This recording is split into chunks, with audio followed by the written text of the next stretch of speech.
American cities are losing themselves.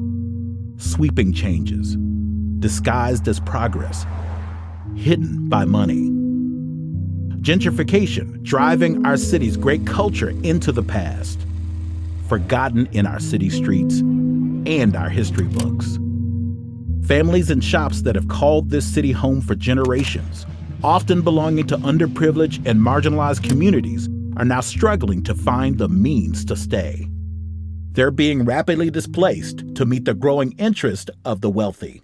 At E4 Youth, we believe in working with our community to enrich and preserve our cultural strengths so that we may realize our future collective potential. So we made Lostin, a vending machine that sells reimagined products from lost minority-owned Austin businesses and institutions left behind by time. Each purchase includes a collectible trading card showcasing each business's rich, untold story, whispers from these past relics, and glimpses of what once was.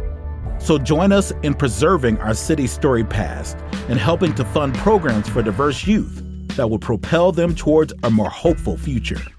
And as you return home, ask yourself, what's lost in my city? Then find it again, before it's too late. E4 Youth.